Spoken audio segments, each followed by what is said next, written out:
Rousey from Eddie Hernandez.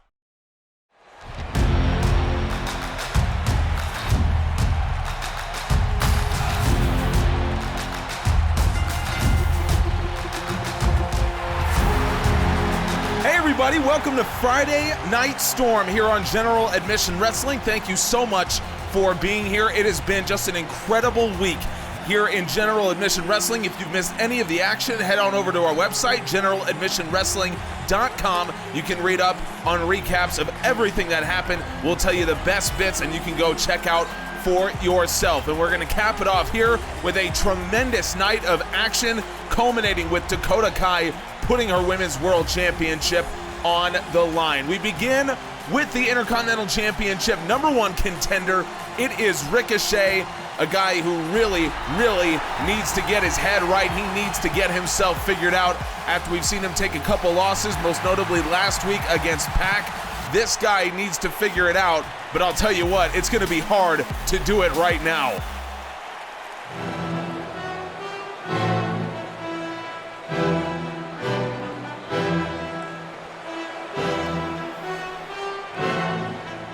And the reason it's going to be hard is because he has to go up against Walter, the World Championship #1 contender and the man who currently owns the best record in Season 2 on Friday Night Storm. 4-0, including a win over Will Ospreay.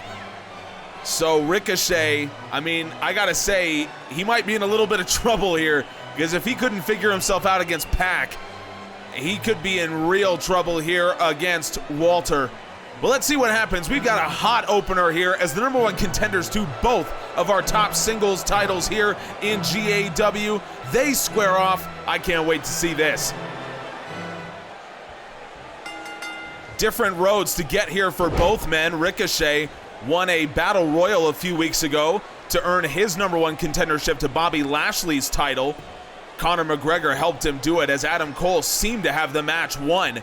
And Ricochet, some real strength, getting Walter into that neck breaker.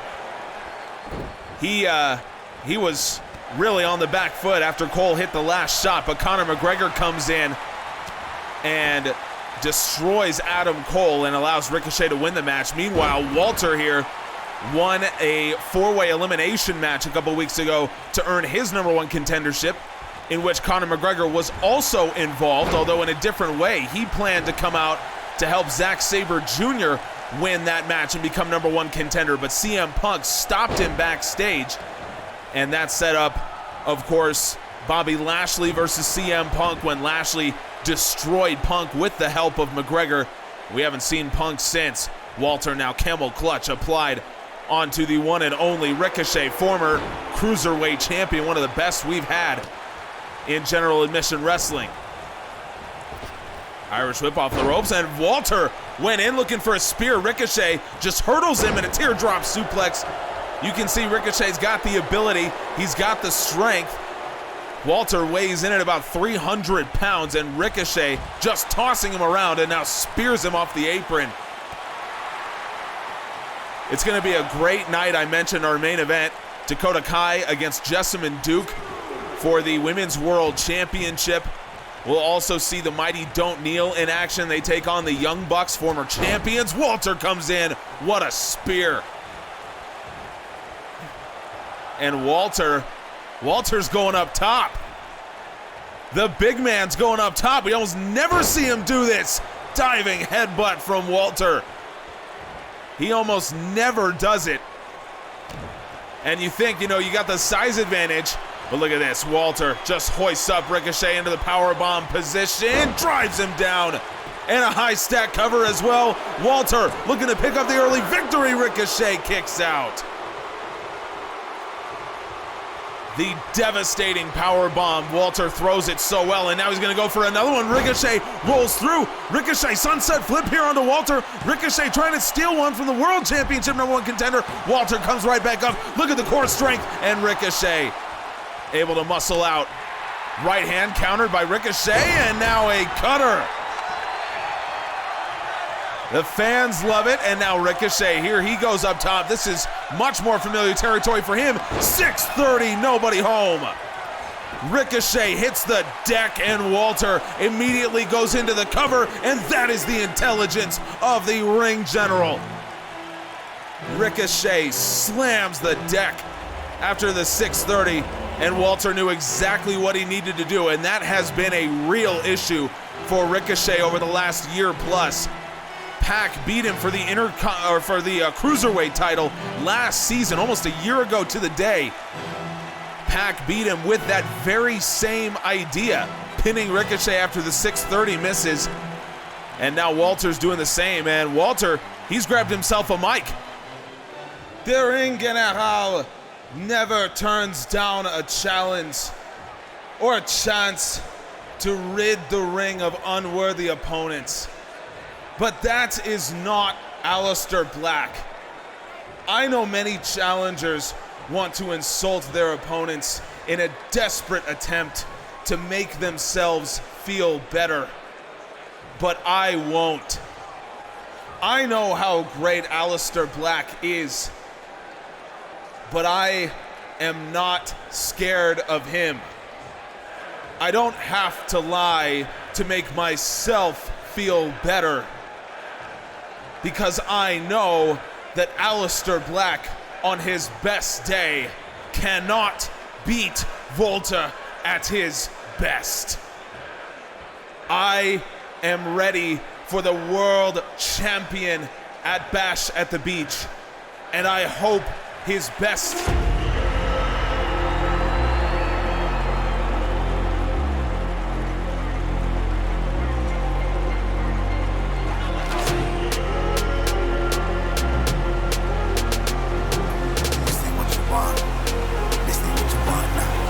And there is Matt Riddle, the man who made headlines last week on Friday Night Storm by beating Zack Sabre Jr.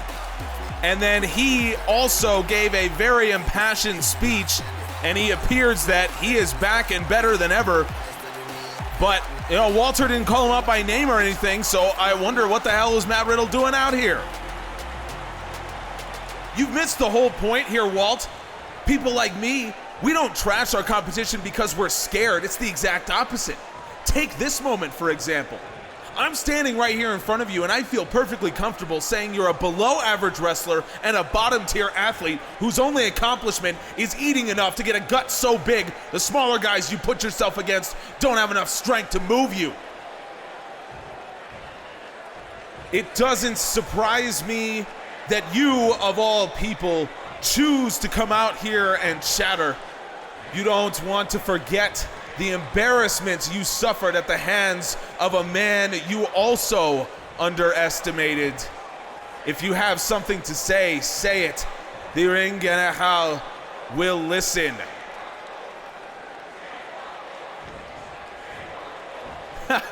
You're only the #1 contender because CM Punk got involved in a match he had no business in. Conor McGregor had every right to come out and stop you from beating Zack Sabre, but Punk decided he'd make himself the center of attention, as he always does. Meanwhile, Matt Riddle, the most dangerous man in GAW, never got that chance. So either you give me the chance I deserve from the beginning, or I take it by making sure you never show up to Bash. I never turn down the opportunity to put young wrestlers in their place. I accept.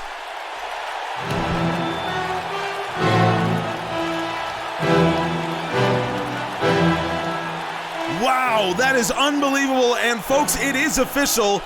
Later tonight, we will see Walter against Matt Riddle for World Championship #1 contendership. Has Matt Riddle just pulled off the heist of the year by making Walter put his #1 contendership on the line. I know that the big man knows what he's doing. We'll get to see that match a little later. And of course, in the main event, we will see Dakota Kai versus Jessamine Duke for the Women's World Championship. We saw Kai on Dark St. Paddy's Day a couple days ago when Jessamine Duke became the #1 contender. Kai got involved, beat her down after the match. So the question is Duke at 100% coming into the biggest match of her life, also coming off of an 18-month layoff due to a back injury? We will see that in the main event coming up next on a stacked night here At Friday Night Storm, it is TMDK taking on former champions, the Young Bucks.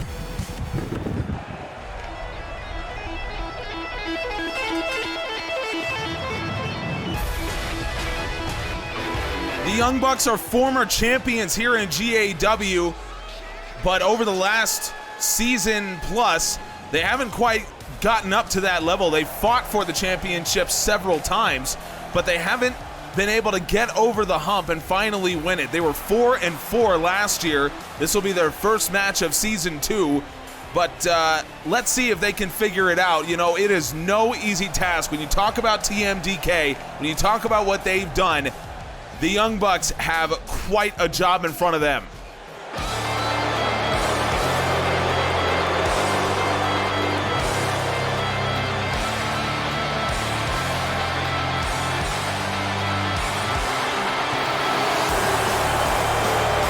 Check out the mighty Don't Kneel, one of the cockiest teams, I would say the cockiest team in GAW right now, but they've earned it over the last number of weeks with their performances.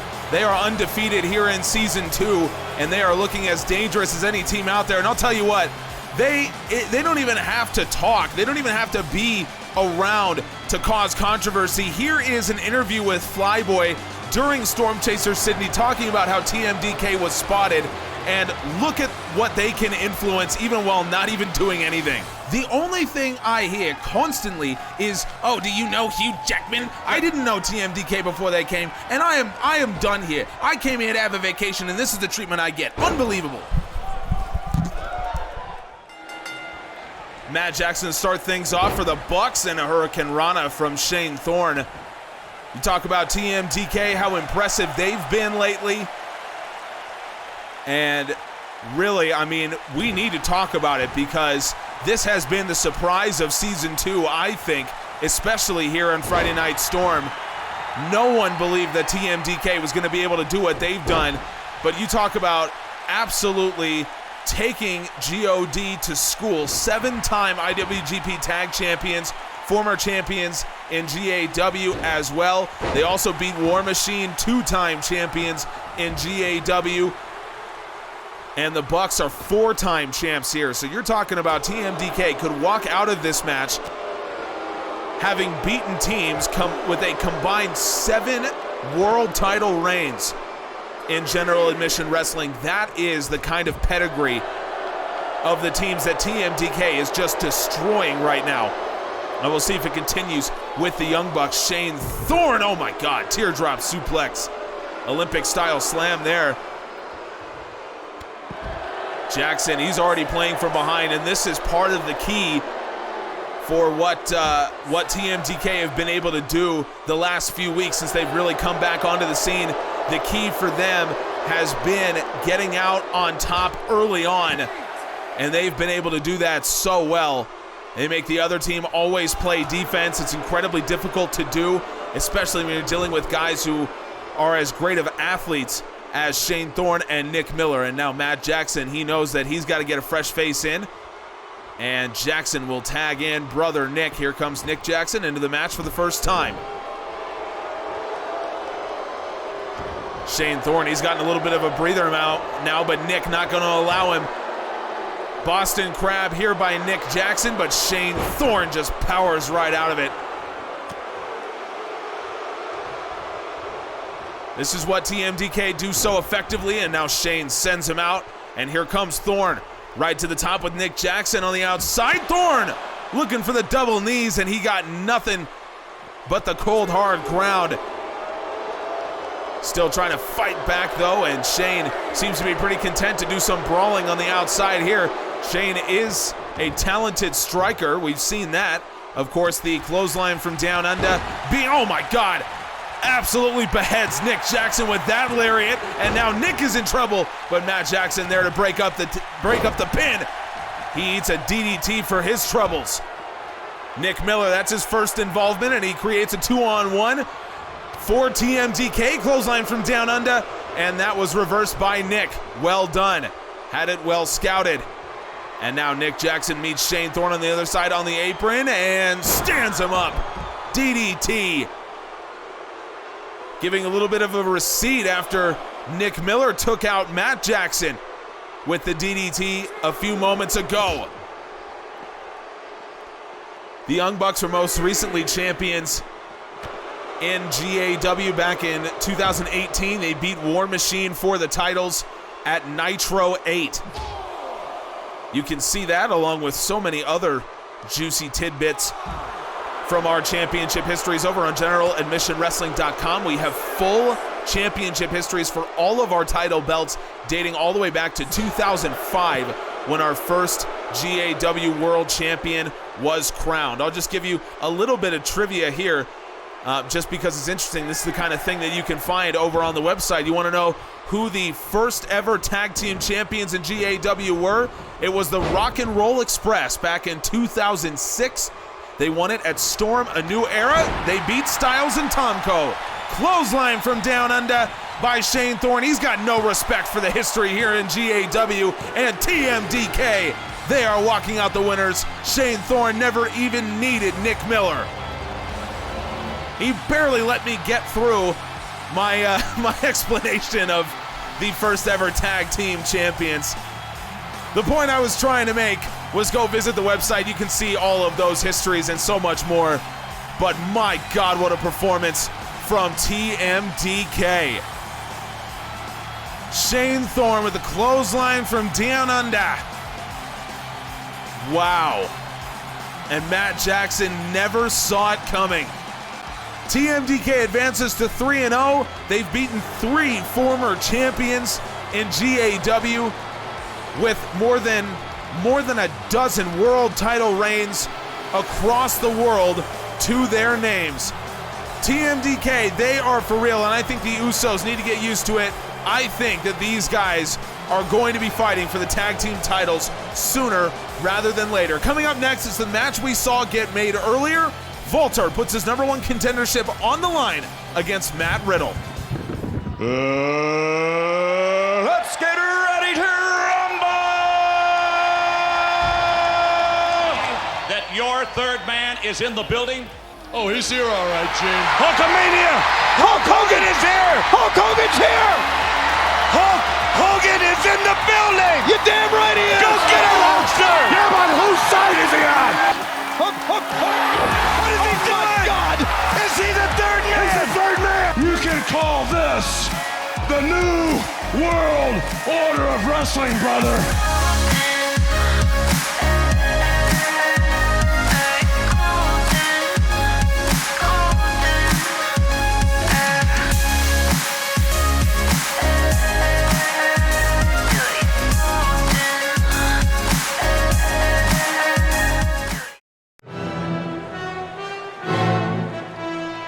Well, we saw Walter earlier take on Ricochet. It was a pretty dominant win from the #1 contender then, but we'll see if he can follow it up here against Matt Riddle. Walter has never been afraid of a challenge. He has accepted everyone that's come in front of him. We can expect that now from the ring general, but does that mean that it was a smart decision? That's what we don't know, and that's, I think, what we're going to find out here.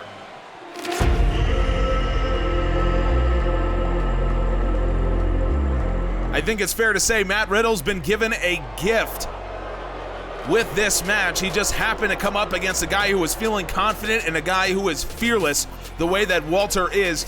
But under no circumstances normally should Matt Riddle have been allowed to get himself this match. But when you're the #1 contender, you get to decide when you put that right on the line. Walter has done it, and Matt Riddle might just be able to steal a world title match here. We'll see if he can do it. It's much easier said than done when you talk about Walter. But you know what, Matt Riddle, he's in the shape of his life right now, so maybe he can.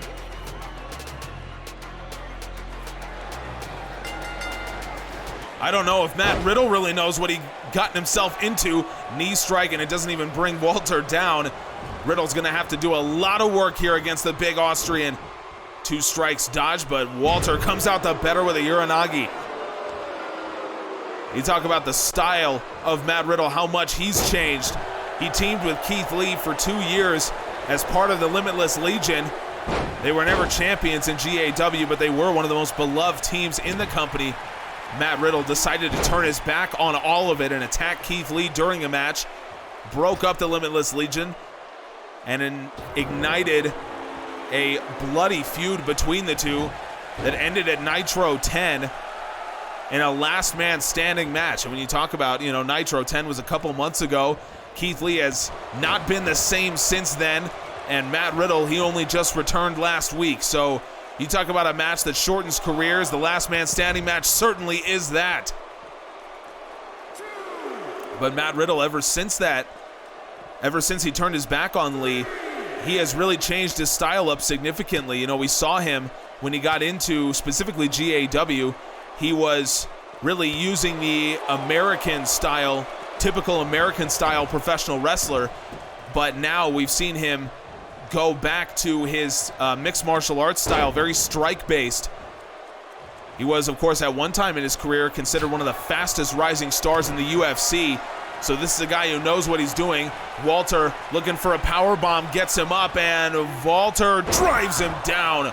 What a power bomb. High stack cover as well, and Riddle in trouble already. Riddle kicks out. Those power bombs are so dangerous. Walter only needs a couple of them to beat you, and it looks like he's trying to go for another one, but Riddle able to transition in, and now Riddle has him up into the fireman's carry. Go to sleep from Matt Riddle. And it's pretty close to the ropes as well, but Riddle hooks that leg, and Walter kicks out. Matt Riddle can't believe it. Matt Riddle thought he won the match. Now it's back to the drawing board for him, and it's two big forearm strikes, dodges one, and a Pele kick. Walter stunned by that GTS. But we've seen that not get the job done for Riddle in the past. So maybe he's got to rethink his strategy there. Here comes Walter. Walter's got Riddle in position, and another power bomb from Walter.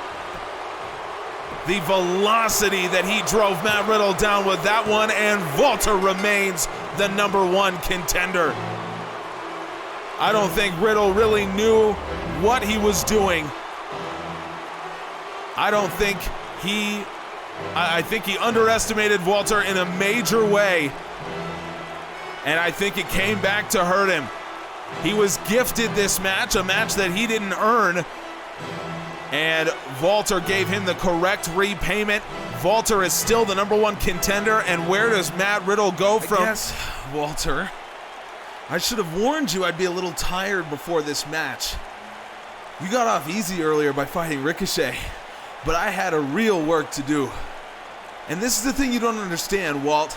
Being a true #1 contender and being a real champion, it isn't just about winning some matches. You gotta be a killer.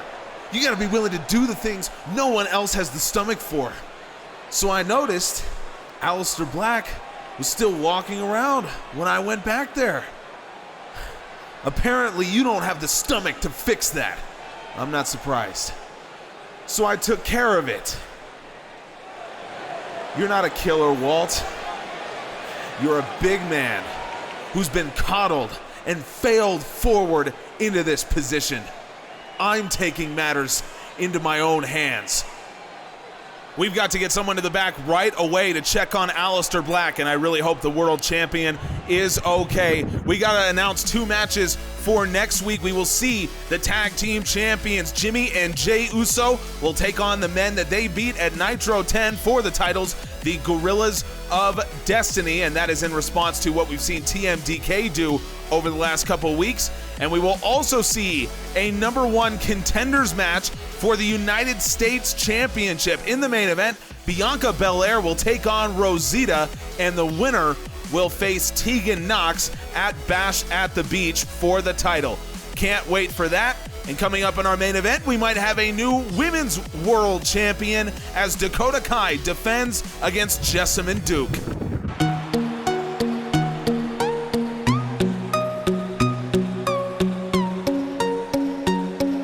Jessamine Duke, one of the members of the Fear 4 Horsewomen of MMA, and Duke sustained a major back injury almost 2 years ago. in GAW. She's been working her way back ever since, and this represents the culmination of that, as she was placed in a #1 contenders match and suddenly finds herself fighting for the Women's World Championship. But of course, the question is she coming out healthy after what Dakota Kai did to her after dark just a couple days ago? Is Jessamine Duke fully healthy for this match? You can see that there's no tape on her, which is smart from her part. She knows how to play the game. She knows that Kai would immediately target any kind of hurt body part, injured body part that she can find. So it's a smart play from Duke.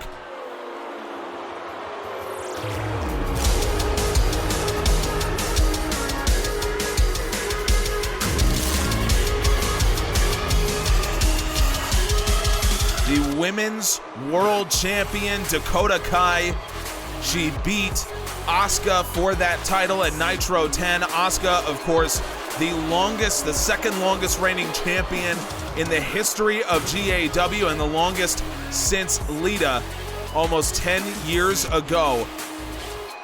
So Dakota Kai, she has some major shoes to fill as world champion. Has she done it yet? In my opinion, not really. And she certainly hasn't acted like a champion, but she is here, and her championship reign might end quickly. She attacked Duke to make sure that didn't happen. Here's an announcement that I really didn't want to make. Apparently, Matt Riddle is going to get his way. Assuming that Aleister Black is healthy in 2 weeks, Aleister Black has agreed to defend his world championship against Matt Riddle, the man who attacked him a few moments ago that we just saw. And it's the same situation as what happened with Walter. I don't think Riddle deserves a championship match. I think what Riddle deserves is a suspension. But Aleister Black, he's got lots of pride. We know that about the Dutch Destroyer. And he has agreed to give Riddle what he wants so that he can put Matt Riddle in his place. The only thing I can say is that I hope he does. In our main event here, Dakota Kai defends that world championship against Jessamine Duke. Let's see if Duke can pull the upset and win the biggest match of her career. Well, I guess you can't say that Dakota Kai isn't as dangerous as they come, but certainly from the perspective of champions that we've seen in GAW, Kai doesn't really belong on the list, at least in terms of honorable champions, that's for sure. I mean, you're talking about a title that has seen in its history women like Asuka, Lita. I mean, this is a championship with a lot of history and almost like a cross-section of what women's wrestling has been in over the last 10, 15 years. Jessamine Duke going for that strike, caught by Kai, and a boot right to the gut. You wonder if Tegan Knox is going to get herself involved at some point. I think it's certainly likely. Knox with a side, or Kai with a side wrestling leg sweep, and we'll see if Knox does choose to involve herself. We've seen it with both of them. Obviously, Kai here defending against Duke. We'll see Knox go up against the winner of next week's main event that we told you about, Rosita and Belair. It certainly seems like Belair is the woman who's had her eye on the U.S. Championship, and Knox has said that she would gladly kick Belair's ass. But Belair's going to have to earn that right. And Kai coming across, what a boot to the jaw. Jessamine Duke, this is the toughest match she's had in almost 2 years, and now Kai with the cover, and Duke kicks out. Kai looking right at Knox, and Knox trying to pump her up, saying to stay right in it, and Kai's going to do just that as Duke gets to her feet. Kai with the boot, maybe looking for chiropractor, but Duke just throws her down, and now Kai retreats into friendly territory. Duke, oh, what a right hand, sends Kai off, and now Knox getting Kai right to her feet. Referee's got to keep an eye on that. I know it's not a disqualification, but certainly I would think Tegan Knox is not above intentionally disqualifying her own partner in order for Kai to keep the world championship. Kai, though, takes the advantage after that. Snap suplex, and now Kai. It's all about Dakota Kai right now with 2 lariats. Duke right back to her feet, and Kai comes flying in with a third. Duke staggers into the corner as Kai faces her down, And she always does it as the prelude as Kai from all the way across the ring hits her with a boot once again. Duke sat in the corner but able to get to her feet, and now in the center of the ring, Kai takes over and brings Duke right back into that corner. Tegan Knox loving what she's seeing, the fans not so much.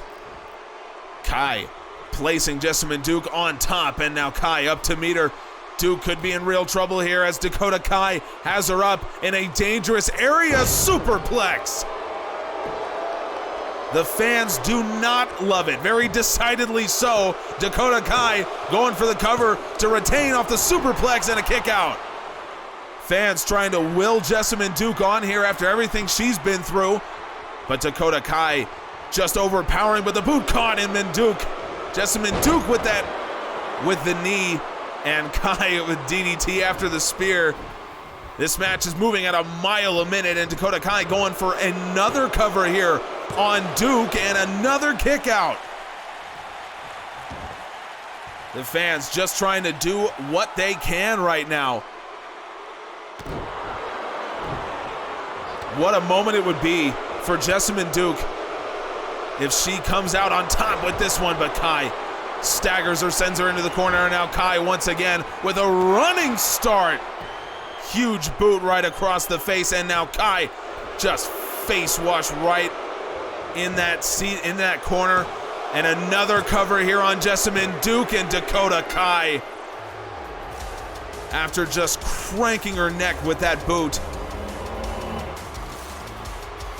You talk about the back injuries that Jessamine Duke has sustained. Dakota Kai knew it. And Dakota Kai retains the Women's World Championship. Not the most honorable of matches that we've seen from our champ, but what do you expect at the end of the day? Kai laid on the pressure, and that superplex was the beginning of the end after all the back injuries that Jessamine Duke has fought through.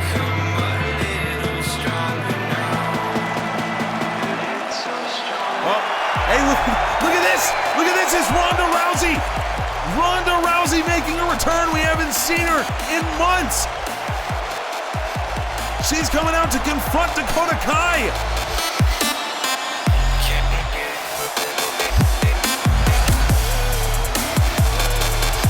You never got the challenger. You've been running from everyone. Just try to run from me. Tegan Knox trying to play first level of defense. Ronda Rousey, though. Yeah, you're going to have to do more than that as Rousey approaches the ring.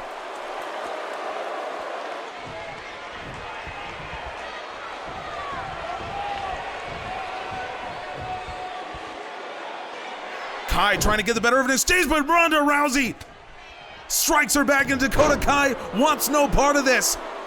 Kai comes out of the ring, and Kai and Knox, they're going to have to retreat to the back. Ronda Rousey is here, and Ronda Rousey has just stated her intentions. Could it be that we have a new challenger to Dakota Kai's World Championship? And could it be one of the most dangerous women in the history of this sport, Rowdy Ronda Rousey?